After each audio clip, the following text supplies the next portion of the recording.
नमस्कार। आज हम एक काफी अनोखे विषय पर बात कर रहे हैं।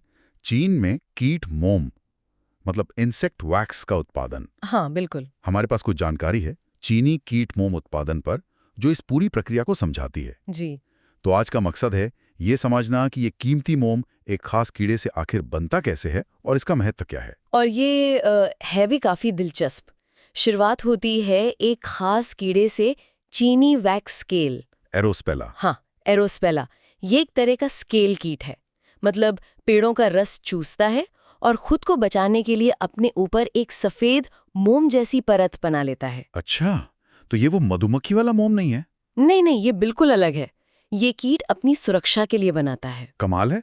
तो प्रक्रिया शुरू कैसे होती है? मतलब किसान इसे कैसे उगाते हैं? देखिए, इसके लिए वो कीड़ों के बच्चों को, जिन्हें निम्फ्स कहते हैं, हाँ। उन्हें छोटे छोटे कपड़े के थैलों में रखते हैं। उन थैलों में छेद होते हैं? छेद वाले थैले। अच्छा। जी हाँ। और फिर उन थैलों को बड़े ध्यान से राख के पेड़ मतलब ऐश ट्रीज, उनकी डालियों पर लटका दिया जाता है। राख के पेड़ ही क्यों? कोई खास वजह? हाँ, ये पेड़ इन कीड़ों के लिए जरूरी हैं। मतलब सही खाना और रहने की जगह वो सभी पेड़ देते हैं। अच्छा, तो पेड़ और कीड़े का एक तरह का तालमेल है। बिल्कुल। तो थैलों में लटकाने के बाद फिर क्या होता है? यहीं से असली प्रक्रिया शुरू होती है।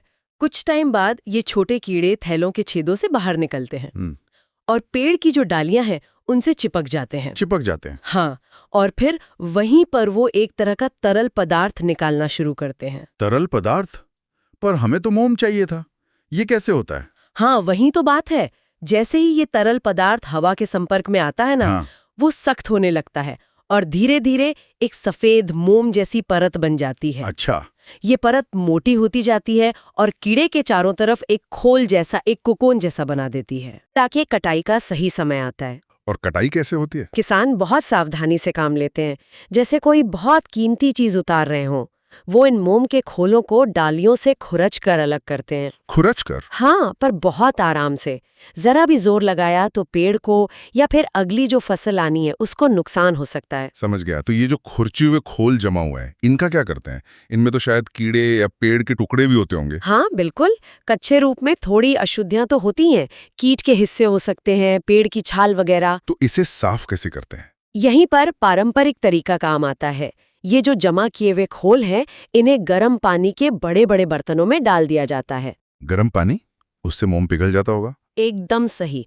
गर्मी से मोम पिघल जाता है और क्योंकि शुद्ध मोम पानी से हल्का होता है, हाँ हाँ।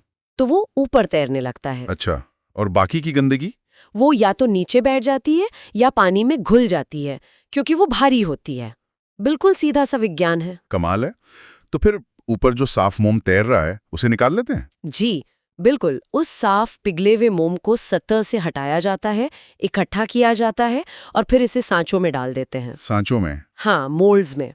ठंडा होने पर ये सफेद ठोस मोम की ईंटें या टुकड़े बन जाते हैं और यही है हमारा अंतिम उत्पाद, शुद्ध कीट मोम।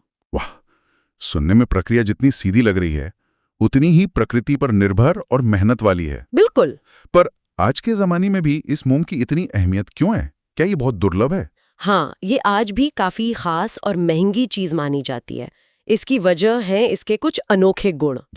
जैसे कि इसका जो गलनांक है, मतलब मेल्टिंग पॉइंट, वो आम मोम से ज्यादा होता है। अच्छा। और इसमें एक खास तरह की चमक भी होती है। इस वजह से ये कुछ खास किस्म की पॉलिश या महंगी मोमबत्तियों या दवाइयों की कोटिंग के लिए बहुत अच्छा माना जाता है। दवाइयों में भी? और कहाँ-कहाँ इस्तेमाल होता है ये? स्रोत बताते हैं कि पारंपरिक चीनी दवाइयों में इसका इस्तेमाल होता रहा है, शायद इसके एंटी इन्फ्लेमेटरी गुणों की वजह से। इसके अलावा कुछ औद्योगिक कामों में और जैसा मैंने कहा महंगे कॉस्मेटिक्स में भी इसका उपयोग होता है। वहाँ इसकी शुद्धता और टेक्सचर की वैल्यू है। और जाहिर है ये उन किसानों के लिए, उन समुदायों के लिए आमदनी का भी एक जरिया है जो इसे बनाते आ रहे हैं। निश्चित रूप से। ये पारंपरिक ज्ञान और स्थानीय अर्थव्यवस्था का एक बढ़िया उदाहरण है।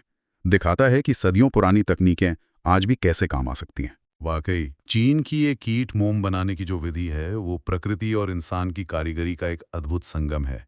एक दुर्लभ चीज जिसके इतने सारे उपयोग हैं कि वो आज भी कीमती है। हाँ, और अगर हम थोड़ा हट कर सोचें तो ये हमें ये भी सोचने पर मजबूर करता है कि हम प्राकृतिक संसाधनों का इस्तेमाल और कैसे टिकाऊ तरीके से कर सकते हैं। सही कहा। ये एक सवाल जरूर छोड़ जाता है मन में कि क्या आज का विज्ञान और उद्योग क्या दूसरे कीड़ों से मिलने वाली चीजों में भी ऐसी ही संभावनाएं तलाश सकता है? पता नहीं, प्रकृति के पिटारे में और कितने ऐसे अनजाने रहस्य छुपे होंगे जिन पर खोज हो सकती है।